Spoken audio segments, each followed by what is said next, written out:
Welcome back, project professionals and leaders. This is a PMP Knockout series. Here we don't focus on theory or memorization.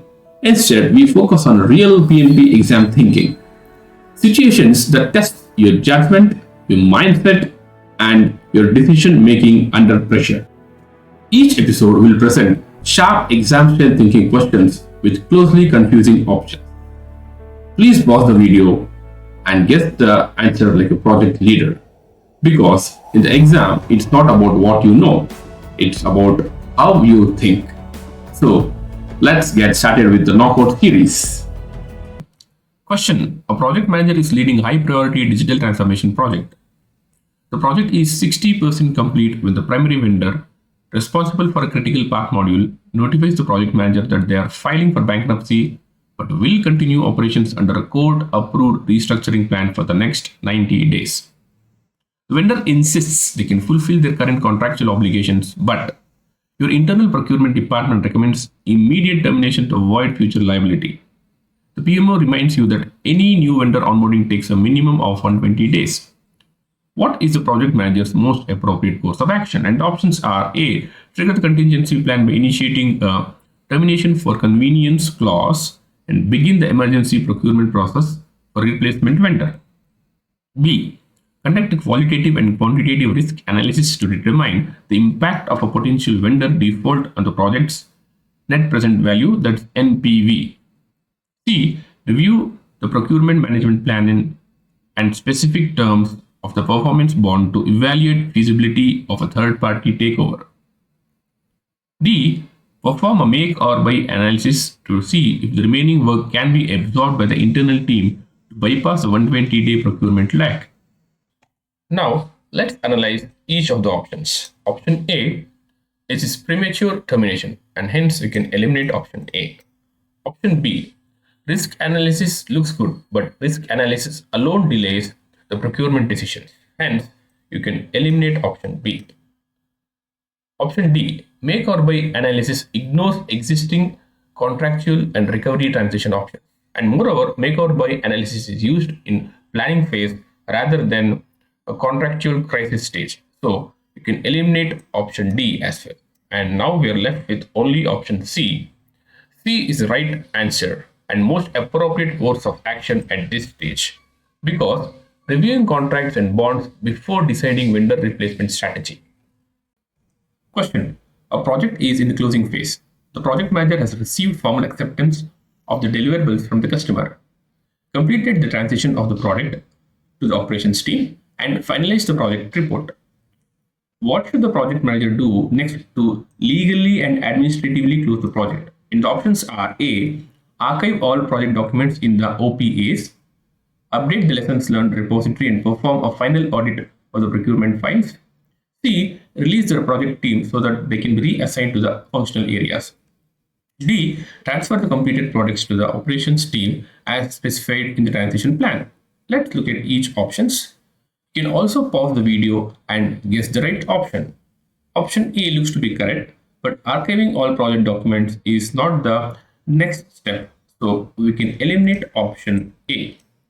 If you look at option C, releasing the project team is also one of the steps, but it is definitely not done before administratively closing the project. So we can eliminate option C. Option D is also a good option, but this is already completed. As you can see in the question, customer completed the transition of the product to the operations team. So this step is already completed. So you can also eliminate option D, and we are left with the only option B. B is the right action here because this is the legally and administratively closing the project in this scenario. Question: a project manager is using a hybrid approach. The software is developed in sprints, but the deployment requires a specific government certification that takes 6 months. The project is currently ahead of schedule. However, a new regulation is passed that might change the certification requirements. What is the most effective way for the PM to handle this? And the options are: A. Contact the regulatory body to negotiate an exemption based on the project start date. B. Pause the sprints immediately to avoid rework until the new requirements are fully clarified. C. Perform a what if scenario analysis and update the risk register with the potential impact on the critical path.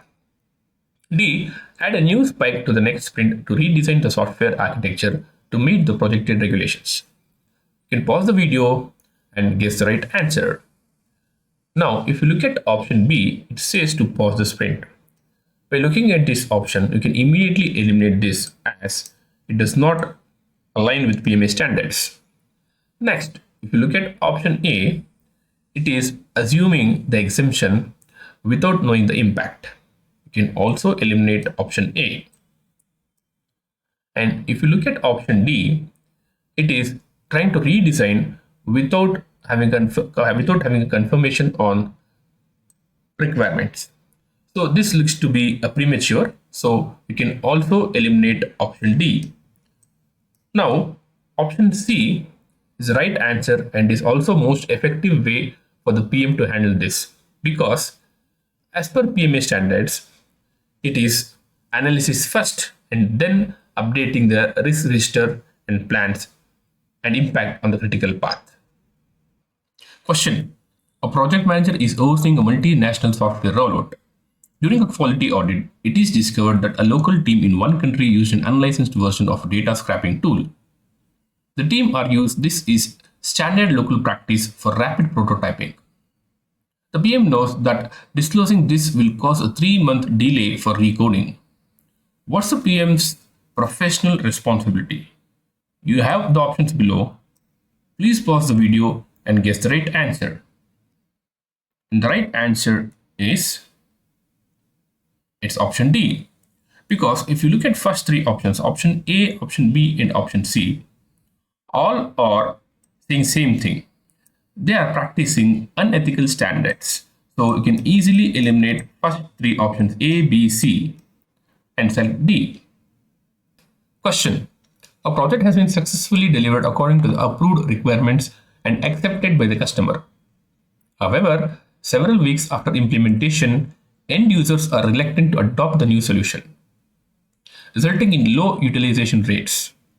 The customer complains that the project is not delivering the expected benefits. The project manager responds that the product was built exactly according to the approved specifications. What should the project manager do next? And the options are given below. Please pause the video and guess the right option. If you look at option A, it seems to be defensive with the scope without knowing the impact. Option A can be eliminated. And if you look at the option C, it says to submit a change request to redesign. This looks to be a premature at this stage because you are applying for redesign without knowing the business value or the impact. You can also eliminate option C. And option D says escalate the issue to the sponsor because the users are resisting the approved solution. You can also eliminate option D because you cannot escalate the issue to the sponsor without trying to resolve by yourself. Option D is eliminated and the only option left is option B, because this is the only option which will actually deliver the business value and address the barriers. Hence, B is the next best option for the project manager.